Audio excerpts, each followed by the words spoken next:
A transgendered woman was denied a driver's license because she didn't look like a man. The state of Louisiana is calling it gender misrepresentation, but she's calling it discrimination. And she spoke to Kevin Fry from our affiliate, WAFB. It's such discrimination to the point where, you feel so powerless. Alexander Glover identifies as female. Born a boy named Dylan, however, her birth certificate still says male. That proved problematic on a recent trip to the Office of Motor Vehicles.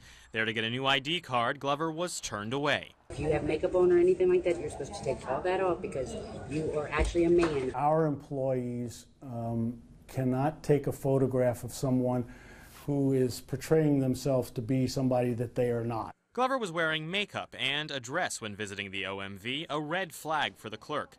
Since 1986, state motor vehicle policy has stated that at no time will an applicant be photographed when it is obvious he or she is misrepresenting his or her gender. I'm not misrepresenting my gender. I mean, just because it says male on my ID shouldn't matter. Louisiana Commissioner of Motor Vehicles Stephen Campbell says representing one's gender is a safety issue when on the roads. This is all based on the law enforcement need to identify someone if they're stopped as a result of a traffic infraction, if they're involved in a serious crash. However, Glover says how she looked at the OMV is how she looks every day, so removing her makeup would have in fact made her look different. You should look like what you look like when you take your ID picture. The individual clearly was appearing to be female and was making himself up to be female in spite of the fact that his driver's license was to a male.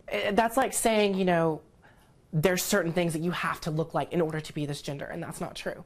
Not everybody in this world has a beard. Not everybody here has a mustache. So how do clerks at the OMV identify how a man should look? We don't have specific guidelines for that, just other than obvious kinds of things like a male wearing a dress. In fact, on previous trips to the DMV, Glover was photographed and received an ID card. My hair was a lot shorter and I didn't wear as much makeup as I do now.